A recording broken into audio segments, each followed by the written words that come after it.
The overall goal of this procedure is to prepare near-infrared fluorescent single-walled carbon nanotubes for molecular sensing that have been functionalized using biomimetic polymers.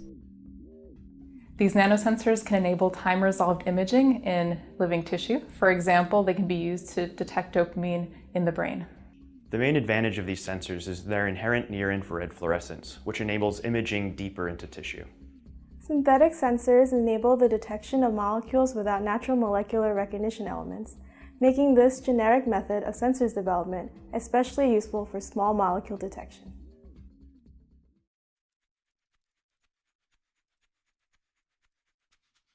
To prepare a nucleic acid suspension of SWNTs, first dissolve nucleic acids in 0.1 molar sodium chloride to a concentration of 100 mg per milliliter. In a fume hood, remove static electricity from the disposable spatula, microcentrifuge tubes, and the SWNT stock using an anti-static gun. Next, add 20 microliters of the nucleic acid solution to 980 microliters of 0.1 molar sodium chloride. Then add 1 milligram of washed SWNTs to the resulting nucleic acid solution before sonicating the mixture. Positioning the probe tip during sonication is critical.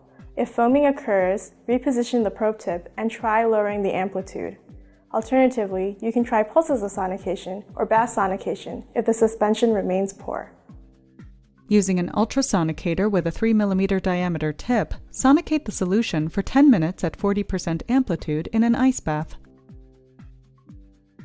Centrifuge the DNA SWNT solution twice for 90 minutes at 16,100.